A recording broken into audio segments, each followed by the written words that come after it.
사도신경으로 우리 신앙을 하나님께 고백하며 주일 예배 하나님께 올려드리겠습니다.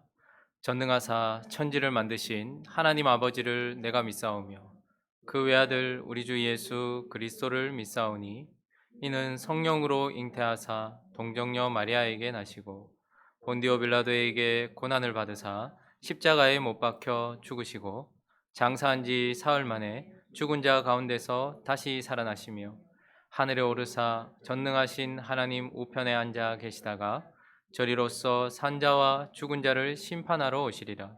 성령을 믿사오며 거룩한 공회와 성도가 서로 교통하는 것과 죄를 사하여 주시는 것과 몸이 다시 사는 것과 영원히 사는 것을 믿사옵나이다. 아멘. 오직 주의 은혜로 지금 여기 서 있네. 한없는 경배 한없는 찬양 내 영혼 예배드리네.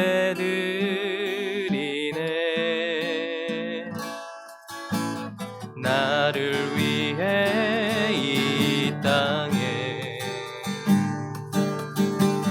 오신 주의 그 은혜 십자가 고통 이기신 주님 그 은혜 어찌 잊으리.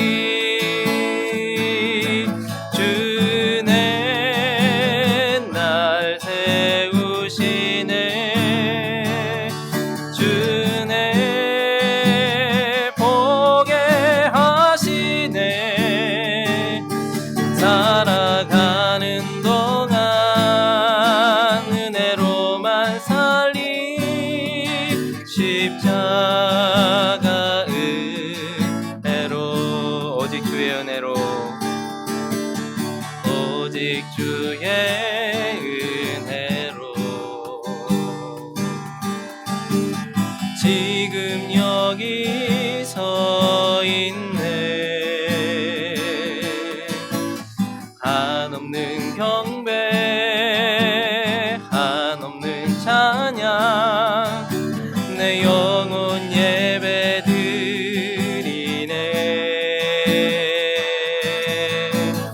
나를 위해 이 땅에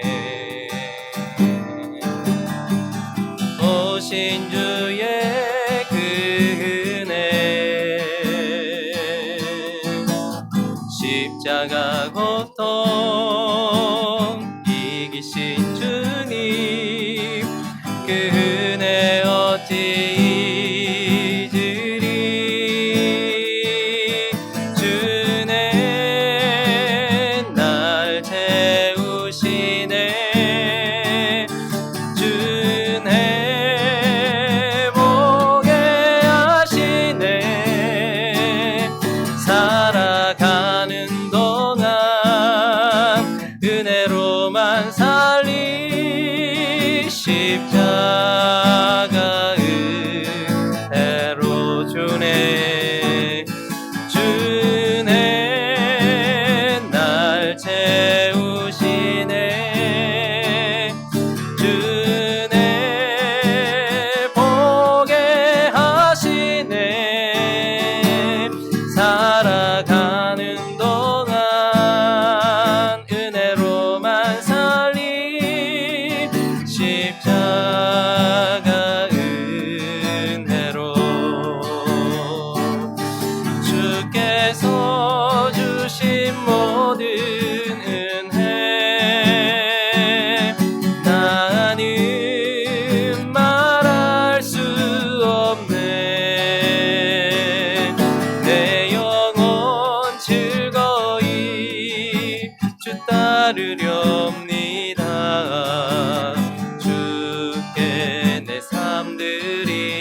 이 소명의 언덕 거룩한 땅에서 주께 경배드립니다. 주께서 주신 모든 은혜 나는 말할 수 없네. 내 영혼 즐거이 주 따르렵니다. 주께 내 삶 드립니다. 주께서 주신 모든 은혜 나는 말할 수 없네. 내 영혼 즐거이 주 따르렵니다. 주께 내 삶 드립니다. 거룩하신 하나님, 우리가 이곳에 서서 우리의 삶을 살아가는 것 자체가 은혜임을 찬양으로 고백드리고 마음으로 고백드립니다. 한순간의 일상도 한 호흡도 하나님이 우리에게 은혜를 주시지 아니하면 아무것도 이루어질 수 없다는 것도 깨닫게 되고, 우리의 평안과 우리의 안식이 하나님께서 주신다는 것을 또한 깨닫게 하시니 감사합니다. 사랑하는 하나님, 말로만 은혜다 은혜다 이야기하였지만, 그렇게 떠들어댔지만, 그러나 진짜 모든 것이 하나님의 은혜라는 것을 우리 마음 가운데 깊이 깨달을 수 있도록 역사하여 주시옵시며, 우리의 이 사소한 일상조차도, 이 평범한 일상조차도 주님의 은혜였음을 고백합니다. 사랑하는 하나님 아버지, 코로나19 바이러스로 우리의 일상이 영향을 받고 있고, 또 많은 사람들은 두려움 가운데 있기도 하고, 또 분노 가운데 있기도 하고, 여러 가지 상황 속에 어려운 가운데 처해 있는 사람들이 있습니다. 하나님, 그리스도인들은 믿음으로 이 시간을 걸어갈 수 있도록 도와주시옵시고, 또 하나님, 많은 지역의 사람들 주님께서 붙들어 주셔서 두려움 가운데서 진짜 두려워해야 할 주님을 만날 수 있는 은혜가 되는 시간 되어질 수 있도록 인도하여 주시기를 원합니다.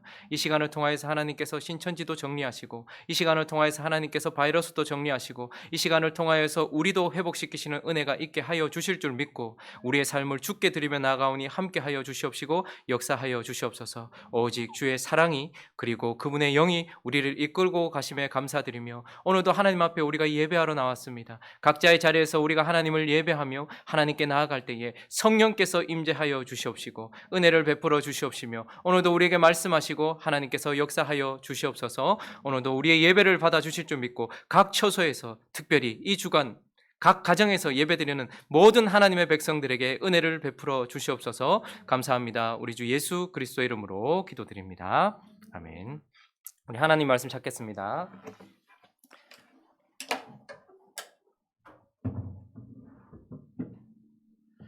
오늘 우리에게 주시는 하나님의 말씀은 마가복음 6장 14절부터죠. 14절부터 44절까지 우리 한 절씩 교독하겠습니다.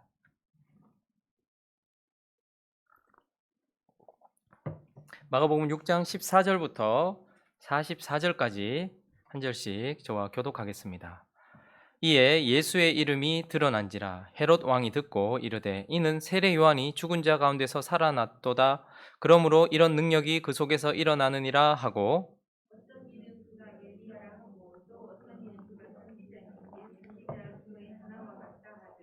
헤롯은 듣고 이르되 내가 목벤 요한 그가 살아났도다 하더라.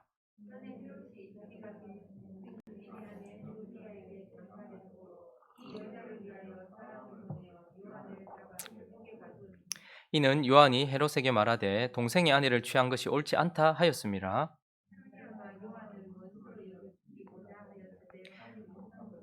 헤롯이 요한을 의롭고 거룩한 사람으로 알고 두려워하여 보호하며 또 그의 말을 들을 때에 크게 번민을 하면서도 달갑게 들음이러라.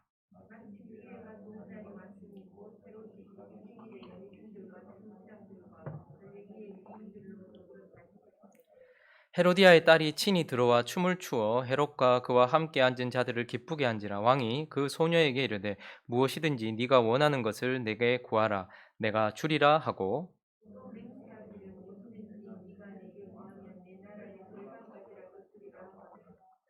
그가 나가서 그 어머니에게 말하되 내가 무엇을 구하리이까? 그 어머니가 이르되 세례 요한의 머리를 구하라 하니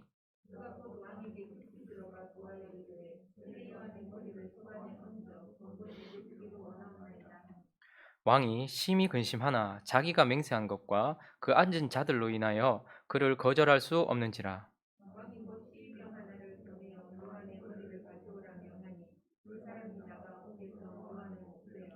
그 머리를 소반에 얹어다가 소녀에게 주니 소녀가 이것을 그 어머니에게 주니라. 사도들이 예수께 모여 자기들이 행한 것과 가르친 것을 낱낱이 고하니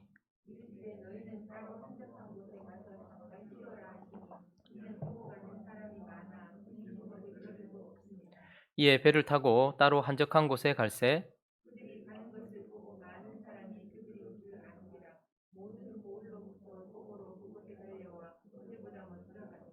예수께서 나오사 큰 무리를 보시고 그 목자 없는 양 같음으로 인하여 불쌍히 여기사 이에 여러 가지로 가르치시더라.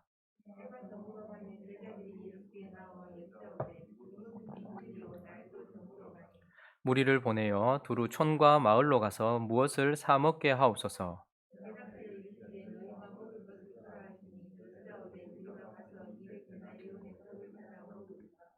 이르시되 너희에게 떡 몇 개나 있는지 가서 보라 하시니 알아보고 이르되 떡 5개와 물고기 2마리가 있더이다 하거늘.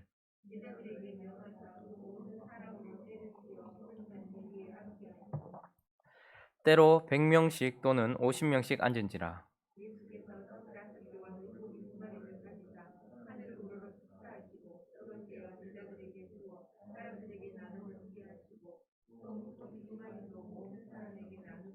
다 배불리 먹고 함께 있습니다. 떡을 먹은 남자는 5,000명이었더라. 아멘. 코로나19 바이러스 이 사태를 통해서 가장 많이 부각된 사람은 누구입니까? 예. 희한하게도 바이러스가 전 세계에 퍼지면서 어떤 이름이 크게 드러났어요. 신천지라는 어떤 집단이 드러나게 되었고, 그리고 그 신천지 집단의 중심이 되는 시작점이 되는 이만희라는 사람에게 사람들이 집중하게 되었습니다. 그러면서 이제 그 사람의 이름이 드러나면서 그 사람이 누군가 하는 것에 대한 수많은 정의들이 있어요. 그저 뭐 단순한 그저 뭐 이렇게 사이비 종교 지도자다 이렇게 말하는 사람도 있고, 아니다 그 사람은 진짜 뭐 보혜사다 이렇게 말하는 사람도 있고, 아니다 그냥 그는 뭐 선량한 시민이다 이렇게 말하는 사람도 있고, 아니다 그 사람 진짜 극악한 사기꾼이다 이렇게 말하는 사람들도 있죠. 어쨌든 지금 이제 그의 이름이 드러났고, 그 드러난 이름 자기 자신에 대하여서 자신은 이제 답을 해야 될 상황에 놓여 있게 되었습니다. 자신의 말과 자신의 삶과 자신의 열매로서 드러난 자신의 이름이 누구인가 하는 것을 이제 분명하게 대답해야 될 상황이 온 것이죠.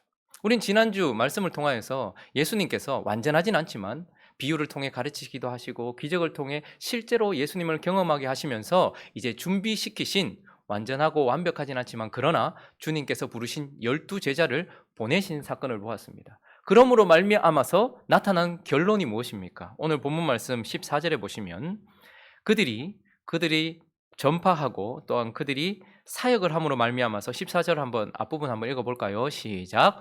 이에 예수의 이름이 드러난지라. 그들이 사역함으로 말미암아서 누가 드러났다는 거죠?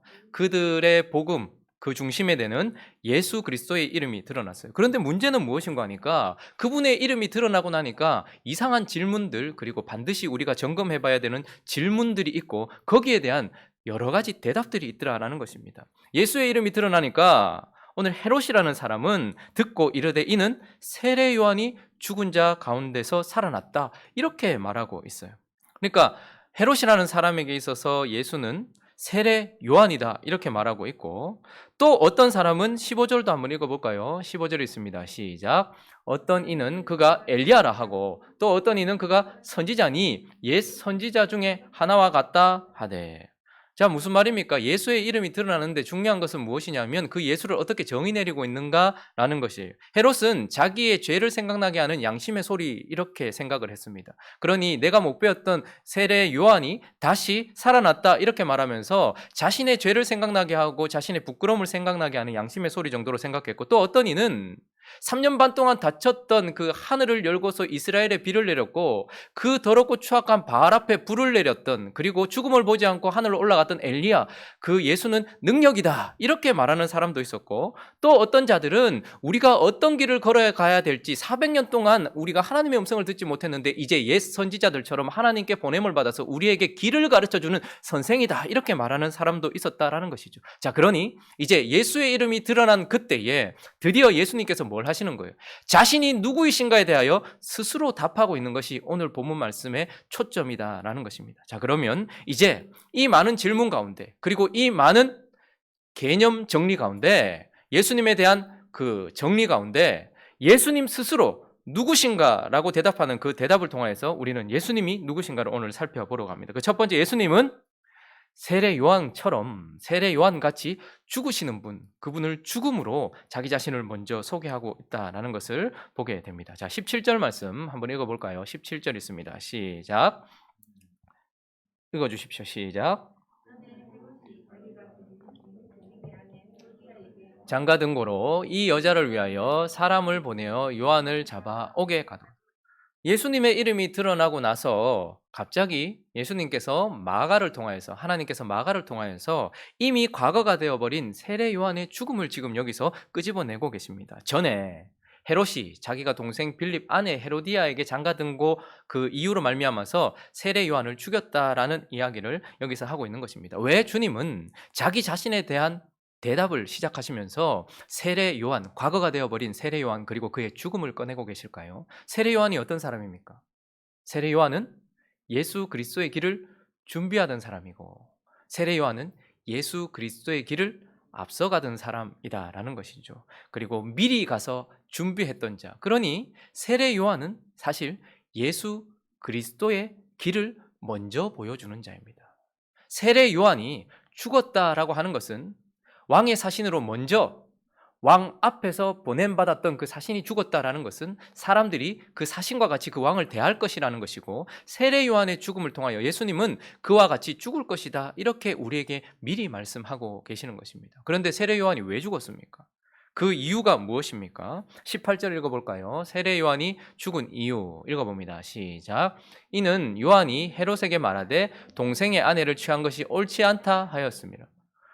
이 부도덕한 결혼, 이 재혼 때문에 이 세례 요한이 죽은 것입니까? 세례 요한이 그저 지도자가 부도덕하게 자기 아내를 버리고 그리고 동생의 아내를 취한 것에 대하여서 부도덕한 결혼 생활을 지적하다가 화가 난 왕에 의하여, 정치력에 의하여 목숨을 잃은 것입니까? 아닙니다. 사실 세례 요한이 죽은 이유는 레위기 18장을 한번 볼까요? 레위기 18장 16절 한번 읽어보겠습니다. 시작.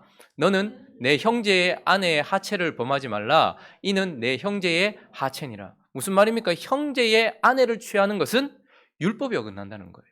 세례 요한은 그 당시에도 율법을 알고 율법을 가르치던 자들이 많았습니다. 그런데 세례 요한은 어떤 자입니까? 그 율법을 사는 자였어요. 하나님의 뜻을 사는 자였어요. 하나님의 뜻대로 사는 자였을 뿐만 아니라 그 당시에도 바리새인들과 서기관들과 많은 사람들이 하나님의 뜻을 알고 있었지만 살지 않았을 뿐만 아니라 그들은 그저 가르치기만 했지만 세례 요한은 어떻게 합니까? 적용시키고 선포하기 시작하는 거예요. 하나님의 뜻이 이것인데 내가 하나님의 뜻대로 살아가고 있을 뿐만 아니라 당신의 삶이 하나님께 어긋나 있습니다 라고 세상을 향하여 선포했기 때문에, 그래서 세례 요한이 죽음을 맞이하게 된 것이죠. 그리고 또 하나, 세례 요한이 죽은 이유는 20절도 한번 볼까요? 하나님의 뜻대로 살고 하나님의 뜻을 선포했을 뿐만 아니라 그런 가운데서 20절 읽어보겠습니다. 시작. 헤롯이 요한을 의롭고 거룩한 사람으로 알고 두려워하여 보호하며 또 그의 말을 들을 때에 크게 번민을 하면서도 달갑게 들음이로라. 헤롯이 모르고 죽였습니까? 아니면 그가 의롭다라는 것과 그가 말하고 있는 것이 옳다라는 것을 알고 죽였습니까? 알고 있는 거예요. 헤롯은 이 세례 요한과 세례 요한의 삶, 그리고 세례 요한이 선포하고 있는 그 메시지가 옳다는 걸 알았습니다. 그러나 문제는 무엇입니까? 26절도 읽어보겠습니다. 26절. 그런 옳음을 알고 있으면서도 26절 읽어봅니다. 시작. 왕이 심히 근심하나 자기가 맹세한 것과 그 앉은 자들로 인하여 그를 거절할 수 없는, 자기와 그 앉은 자들. 무슨 말입니까? 하나님의 뜻이 명확하게 우리에게 드러났지만 그러나 하나님의 뜻을 꺾고 자신의 뜻을 고집하고, 하나님 되심이 드러났지만 하나님이 아닌 자기 주변에 앉아있는 자들, 그들을 거절할 수 없고 그들에게 인기를 떨어뜨릴 수 없고 그들을 만족시키는 그 삶에서 벗어날 수 없어서 자신의 뜻과 사람들 때문에 결국 하나님을 꺾어버리려고 했던 자. 그래서 세례 요한은 하나님의 뜻대로 살고 하나님의 뜻대로 선포를 하였다가 그런 하나님의 뜻을 명확하게 알지만 그러나 하나님의 뜻 앞에 굴복하지 아니하고 사람들을 위하여 살기로 작정한 자를 위하여 죽임을 당했다라는 것을 보게 되고, 이 세례 요한의 죽음을 통해서 예수님은 어떤 분인가? 똑같은 죽음을 맞이하실 분이다. 예수님은 그저 가르치시고 끝난 것이 아니라 그 삶을 사셨고 그리고 그것을 우리에게 적용시키려고 하셨습니다. 그리고 누구에게 죽임을 당했습니까? 우리가 오늘 예배를 시작하면서도 누구에게 죽임을 당하사? 또 처음부터 다 해봐야 됩니까? 하늘에 전능하사 천지를 만드시는 어디? 누구에게 죽임을 당하사? 본디오 빌라도. 본디오 빌라도는 정확하게 예수 그리스도가 의로운 자라는 걸 알았어요. 그리고 종교 지도자들이 그를 모함하여서 데리고 온 것도 알았어요. 그리고 그의 아내의 꿈을 통해서도 건드리면 안 된다라는 것도 알았어요. 그러나 그때 어떻게 합니까? 자기 자신을 선택하였고 밀란이 일어날까 하여, 이 자리를 내가 어떻게 차지했는데, 여기까지 오기까지 내가 얼마나 힘들었는데 라고 말하면서 결국 밀란을 두려워하여 하나님의 난을 두려워하지 않음으로 말미암아 빌라도는 예수를 죽음으로 넘겼던 것이죠. 그러니 예수님은 어떤 분인가? 먼저 예수님은 자기 자신을 말씀하실 때에 죽음으로 말씀하고 계십니다. 자, 그런데 이제 이 죽음이 어떤 의미인가, 이 죽음에 대한 더 깊은 의미를 우리에게 들려주시려고 하시는데, 이제 그분이 스스로 답하시면서 그분은 누구이신가? 세례 요한처럼 죽으실 분이고 그분은 또한 누구이신가? 두 번째는 바로 우리를 위해 죽으시는 분이다, 이렇게 말씀하고 있습니다. 자, 오늘 본문 말씀에는 오병이어 사건이 나오죠. 오병이어 사건은 우리가 복음서가 4개가 있습니다. 마태, 마가, 누가, 요한. 근데 그 중에 가장 먼저 기록된 것이 마가복음이죠. 그런데 복음서 마가복음을 기초로 해서 마태도 누가도 요한도 자신의 신학적인 관점을 가지고서 하나님께서 성령을 통해 주신 마음을 가지고서 여러 사건들을 기록하고 있어요. 그래서 어떤 거는 여기에 있는데 어떤 것도 빠져 있는 것도 있어요.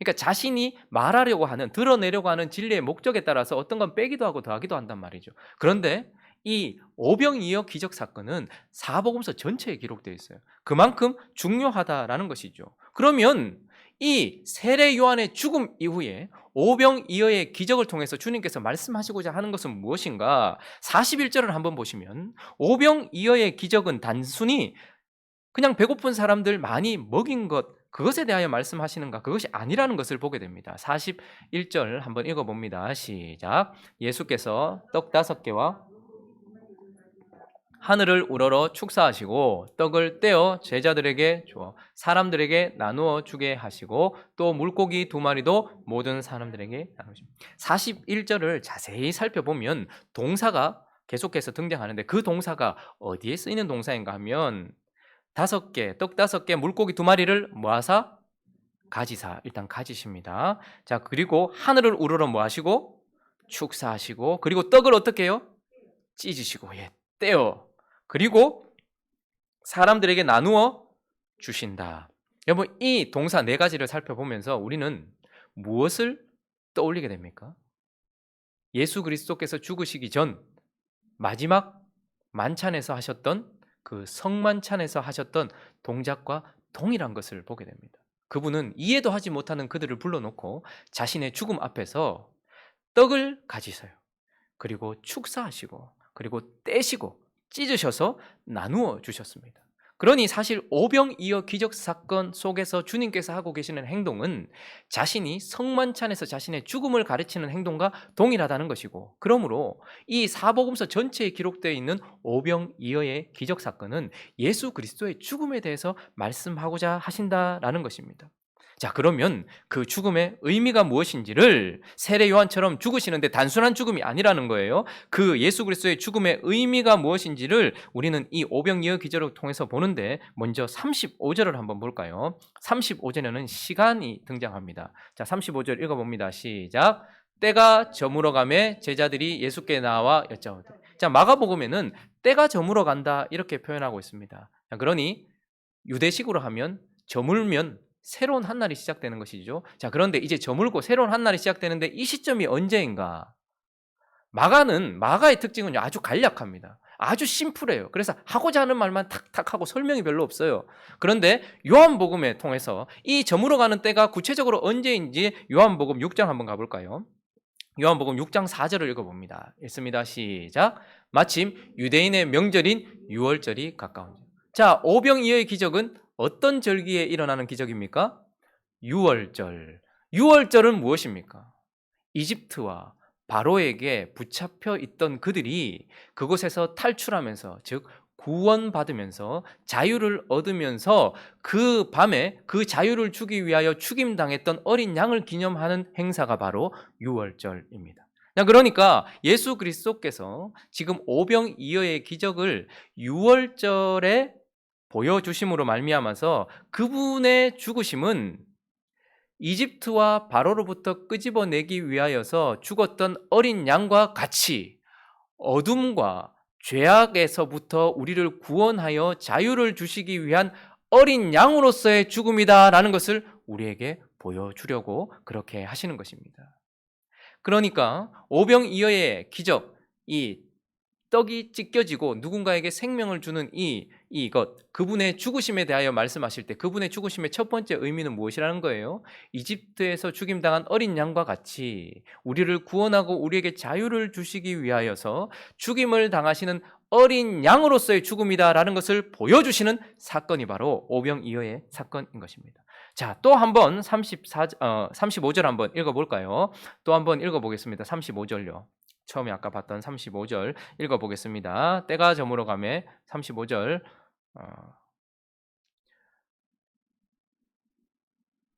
35절 맞나요? 네, 35절 때가 저물어 가매 읽습니다. 시작. 때가 저물어 가매 제자들이 예수께 나와 여짜오되 이곳은 빈들이요 날도 저물어 가니. 또 공간적인 어떤 의미가 드러나네요. 시간은 유월절이었어요. 저물어 가는 때였어요. 자, 공간은 어디입니까? 어디였어요? 빈들. 자, 광야다 이 말입니다. 자, 그런데 광야에서 수많은 인파가 남녀노소 모두 다 예수 그리스도로 말미암아 식사하고 있는 그러니까 배부름을 경험하고 있는 그 순간 유대인들은 뭘 떠올렸을까요?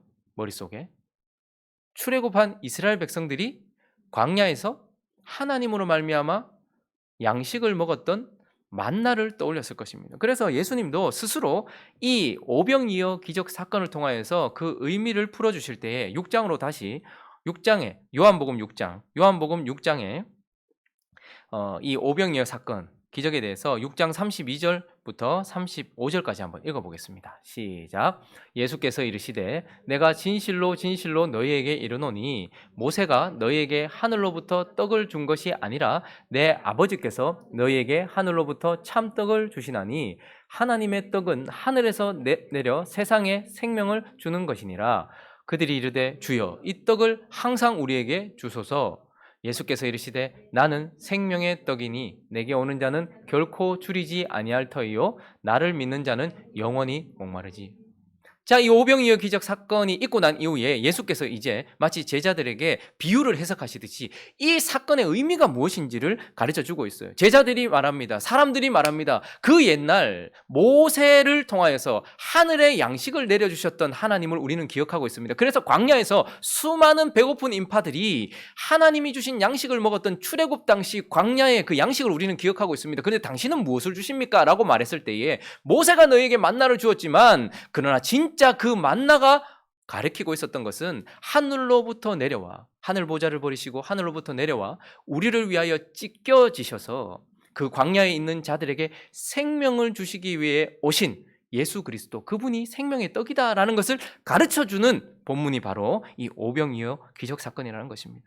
그래서 이 오병이어는 무엇입니까? 우리의 죄를 사하시고 우리에게 자유를 주시기 위하여서 그분이 어린 양으로 죽으신다라는 것을 보여주는 죽음이고, 또한 광야 같은 세상을 걸어갈 때에 그 가운데서 기진하여 죽지 아니하고 끝까지 하나님이 약속하신 땅으로 걸어갈 수 있도록 광야에서 생명의 양식이 되시는 그 하늘로부터 내려왔던 만나가 가르치던 생명을 주는 하늘의 진정한 양식으로서 우리에게 다가오시기 위하여 찢겨진다는 것을 가르쳐 주시는 죽음이다라는 것입니다. 자, 그러니 제가 말씀을 장황하게 했지만, 자, 그러나 무엇입니까? 우리에게 구원과 자유를 주시는 어린 양으로서의 죽음이고, 우리에게 생명을 주시기 위한 하늘의 양식이 되시기 위한 죽음이다라는 것입니다. 또 하나, 그분의 죽음. 왜 죽으시는가? 34절도 한번 읽어볼까요? 34절. 우리 마가복음 6장 34절 읽어보겠습니다. 시작. 예수께서 나오사 큰 무리를 보시고 그 목자 없는 양 같음으로 인하여 불쌍히 여기사 이에 여러 가지로 가리. 광야에 기진하여 있는 백성들을 보면서 여러분 여러 가지 생각하실 수 있지 않겠습니까? 아, 저 배고픈가 보다. 혹은 병자를 보면서 아, 이거 아픈가 보다. 이렇게 생각할 수 있었을 텐데, 예수님께서 큰 무리를 보시면서 굳이 이 말씀을 하십니다. 뭐라고 말합니까? 그 목자 없는 양 같음으로 인해. 그들이 불쌍한 이유는 배가 고프기 때문도 아니고 병들었기 때문도 아니고 죽어가기 때문도 아니고 목자 없는 양 같기 때문이고, 그래서 그분이 그들에게 함께 있어 주시고자 하시려고 한다는 것입니다. 자, 그래서 이 표현은 사실 구약적인 표현이에요. 하나님께서 하나님을 떠나버린 우리를 향해, 자기 백성들을 향해 가지고 오시고 있는 표현이에요. 우리 에스겔서 한번 가볼까요? 에스겔서 34장 한번 보죠. 7절 8절 말씀을 먼저 한번 읽어봅니다. 시작. 그러므로 목자들아 여호와의 말씀을 들을지어다. 주 여호와의 말씀에 내가 나의 삶을 두고 맹세하노라. 내 양떼가 노략거리가 되고 모든 짐승들의 밥이 된 것은 목자가 없기 때문이라. 내 목자들이 내 양을 찾지 아니하고 자기만 먹고 내 양떼를 먹이지 아니하여도. 하나님이 자기 백성들을 향하여서 내 양떼가 이렇게 유린된 것은 목자가 없기 때문이다, 이렇게 말씀하셨습니다. 자, 그래서 또 15절 16절도 읽어볼까요?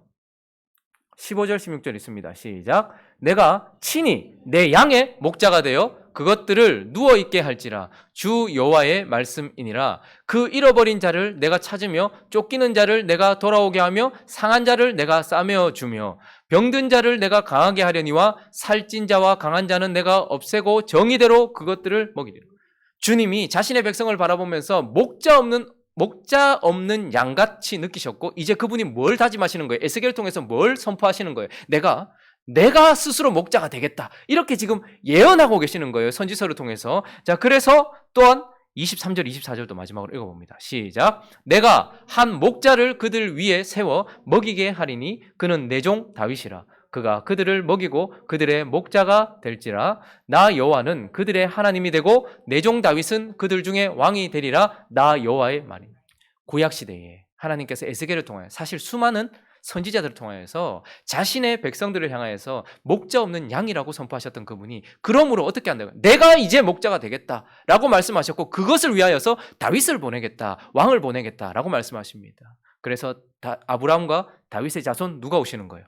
예수 그리스도가 오시고, 그분이 오셔서 무엇 되기 위하여? 목자가 되시기 위하여서 찢겨진 빵이 되시고 죽음을 맞이하실 어린 양이 되시겠다라고 말씀하고 계시는 것입니다. 자, 그러니 세례 요한처럼 죽음으로 표현되는 예수 그리스도의 그 죽음이 오병이어 기적 사건을 통하여서 그 죽음의 의미를 우리에게 말씀하시는 거예요. 당신은 누굽니까? 라고 했을 때에 그분은 누구라는 거예요? 사망과 어둠 권세, 사탄의 권세 아래서 죽어가고 있는 우리를 구원하시고 우리에게 자유를 주시기 위하여 어린 양으로 죽으시는 예수 그리스도다, 이렇게 표현하고 계시고, 또한 광야 같은 세상에 죽음으로 끝나지 않도록 하시기 위하여 우리에게 생명을 주시기 위하여 찢겨진 빵이 되고 하늘의 만나가 되실 예수 그리스도다. 그리고 목자 없는 양같이 유린되고 어디로 가야 될지 알지 못하고 삶이 망가진 그들을 위하여서 그들의 목자가 되어서 그들을 인도하기 위하여 죽임 당하시는 자다. 스스로 예수 그리스도를 그렇게 우리에게 표현해 주고 계시는 것입니다. 자, 그리고 이제 예수 그리스도의 마지막 대답은 무엇인가? 예수 그리스도가 누군가? 그분은 죽음으로 표현되셨어요. 그리고 그 죽음의 의미를 말씀하셨어요. 그리고 이제 뭐라고 말씀하십니까? 세 번째는 우리를 통해 중요한 것은 이것입니다. 생명 주시는 분, 생명이 되시는 분이다. 이렇게 말씀하고 있습니다. 자, 오늘 말씀 36절, 37절 한번 읽어볼까요? 36절, 37절 있습니다. 시작. 무리를 보내어 두루 총과 마을로 가서 무엇을 사 먹게 하옵소서. 대답하여 이르시되 너희가 먹을 것을 주라 하시니. 자, 여기까지요. 예수님께서 지금 제자들에게 무엇이라고 명령하고 계십니까? 이들 다 돌려보내야 됩니다 라고 했을 때 아니 라고 말씀하시면서 너희가 먹을 것을 주라 말씀하셨습니다. 제자들은 상당히 당황스러웠을 것입니다. 지금 우리가 뭘 가졌다고, 우리가 어떻게.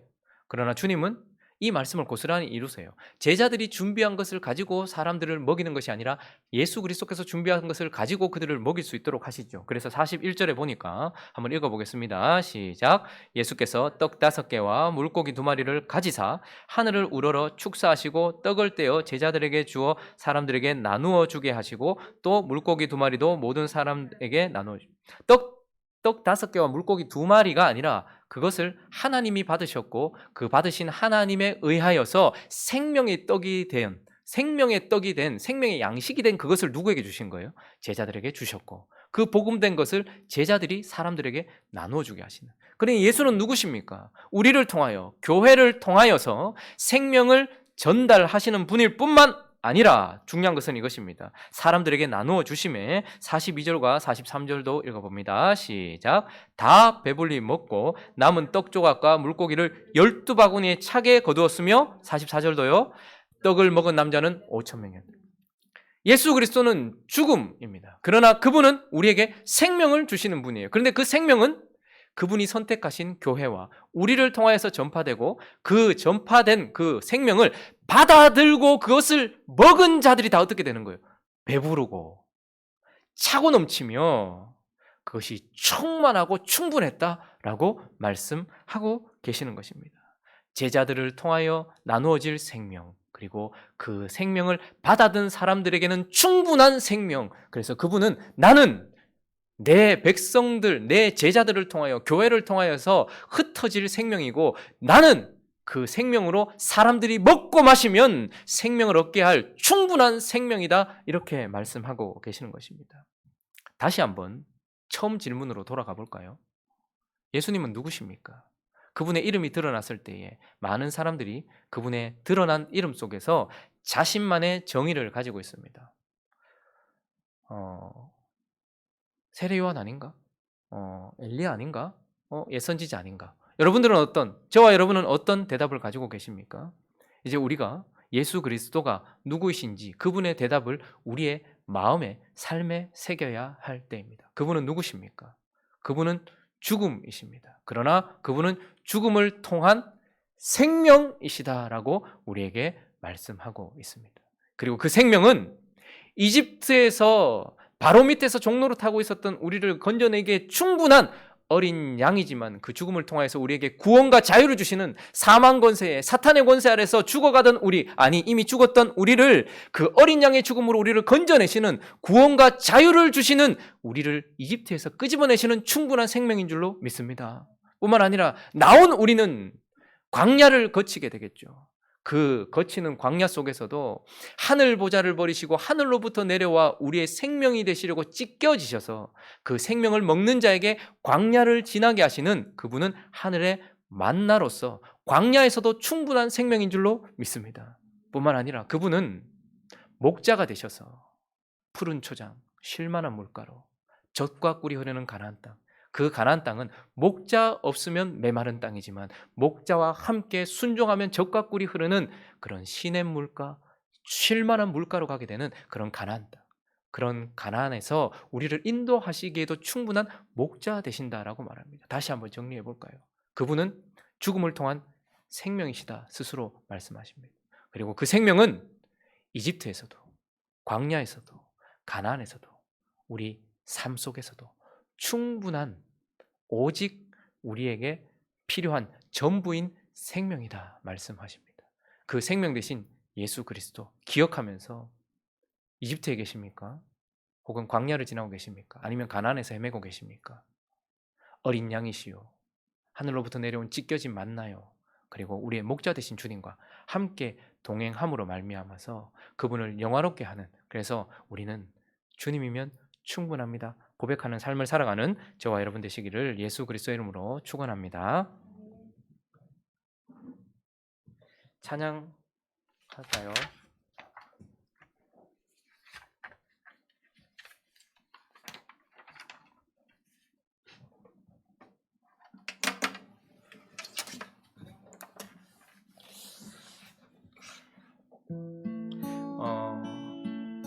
이집트와 같은 상황 속에 있는 사람들도 있을 것 같아요. 그죠?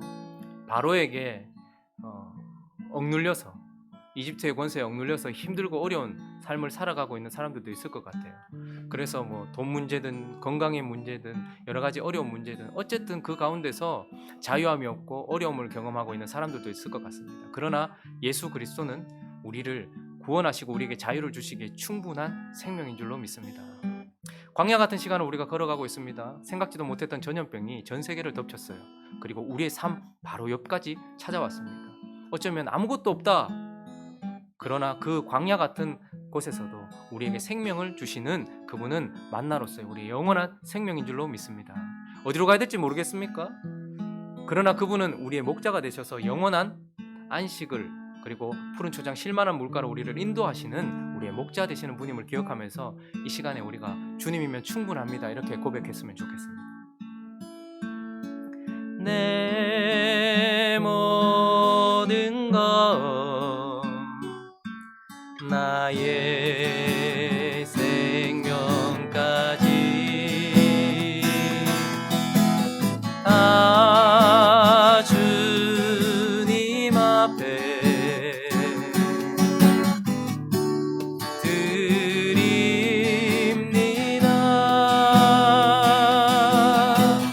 주 임재 안에서 이제 내 영혼 자유에 내가 주의 거룩한 이름을 높이며 예배하리.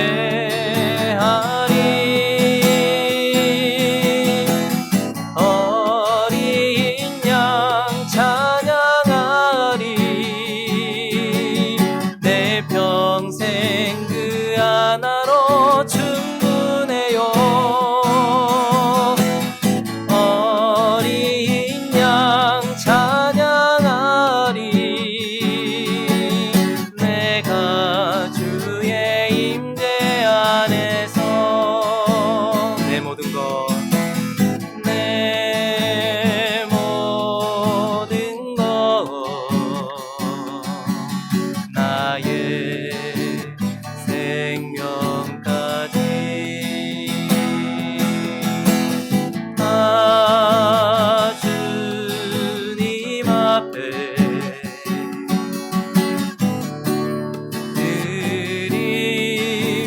드립니다. 주 임재 안에서 이제 내 영혼 자유에 내가 주의 거룩한 이름을 높이며 예배하리.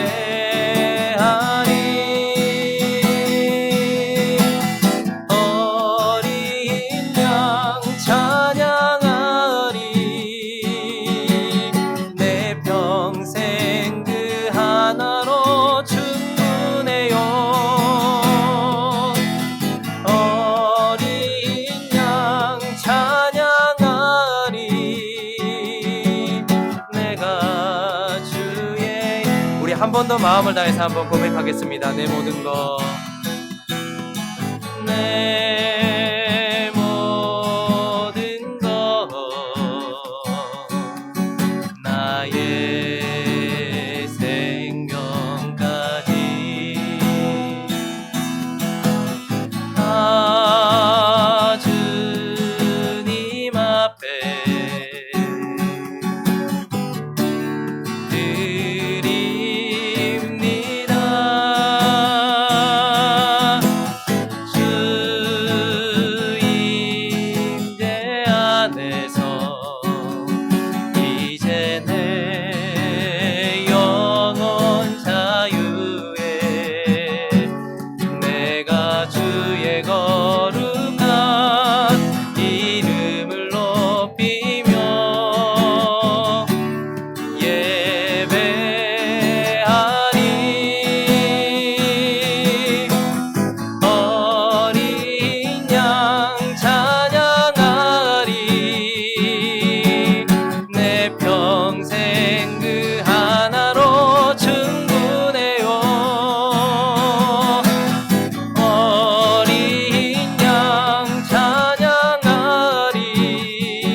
같이 한번 마음을 하나님께 올려드리며 정말로 그분은 죽음을 통한 생명이다라는 것을 기억하면서 그리고 내게도 충분한 생명이다라고 하나님께 고백하며 지금 우리의 일상을 걸어가면서 하나님께서 주신 이 상황 속에서도 주님이면 충분합니다 고백하면서 그렇게 나아가는 우리가 되었으면 좋겠습니다. 각자의 마음을 하나님께 올려드리며 함께 기도합니다. 기도하겠습니다. 거룩하신 하나님 아버지 감사합니다. 하나님께서 우리에게 은혜를 주셔서 여기까지 왔습니다. 사랑하는 하나님 아버지, 주님의 이름이 드러나기 시작했습니다. 이제 주님은 스스로 주님이 누구이신가, 주님이 알려지기를 원하시는 모습으로 우리에게 자신을 드러내고 계십니다.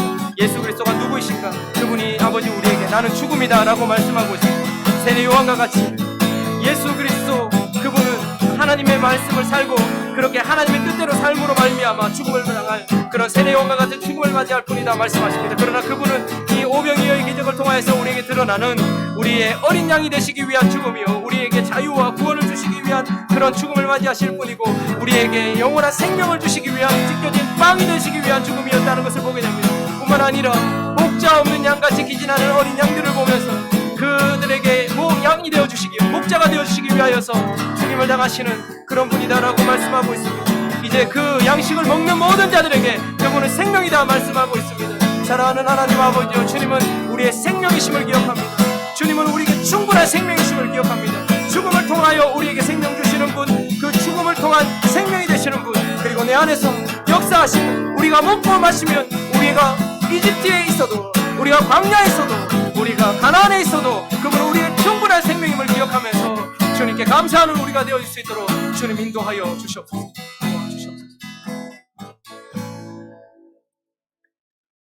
예수 그리스도가 드러나기 시작했습니다. 그분의 이름이 드러났을 때에 이제 사람들은 예수 그리스도에 대하여서 스스로 내린 정의대로 그리고 삶에 적용하고 있었습니다. 양심의 소리로 적용하는 자, 혹은 능력으로 적용하는 자, 혹은 선생으로 적용하는 자. 그러나 우리 주님은 스스로 대답하십니다. 나는 죽음이다. 그러나 나는 죽음을 통한 생명이다 말씀하고 계십니다.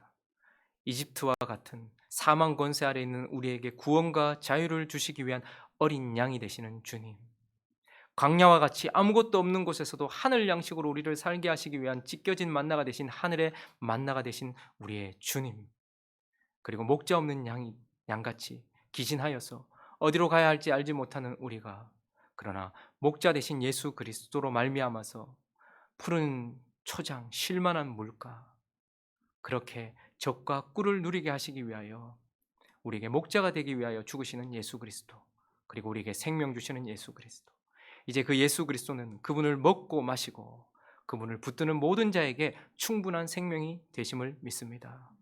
이집트에서도 광야에서도 가나안에서도 주님은 우리에게 충분한 생명인 줄로 믿습니다. 어떤 시간 어떤 공간을 걸어가든지 우리 주님이면 충분합니다. 우리가 고백했던 것처럼 내 모든 것, 나의 생명까지 주님께 드릴 수 있는 것은 그분이 충분하신 분이기 때문에 그렇습니다. 주님, 오늘도 그 충분하신 주님, 그 생명으로 우리가 살게 하여 주시옵시고 은혜로 채워 주시옵소서. 주님은 주님의 일을 하시고 우리는 그 가운데 목자 되신 주님을 따라가서 또한 우리의 삶에 일상에 최선을 다하며 기도하며 또한 그리스도인답게 살아가는 우리가 되어질 수 있도록 주님 역사하여 주시옵소서. 감사합니다. 우리 주 예수 그리스도의 이름으로 기도드립니다. 우리 주 예수 그리스도의 은혜와 하나님 아버지 사랑하심과 성령님의 교통하심이, 죽음을 통한 생명, 그리고 먹고 마시는 자에게 충분하고 완전한 생명이 되신 예수 그리스도와 함께 우리의 삶을 드리며 그분과 걸어가기로 다짐하는 행복한 우리 교회 성도님들, 머리 위에 가정 위에 그 생업 위에 함께 예배드리는 모든 자들 삶 속에 이제와 영원토록 함께 있을지어다. 아멘.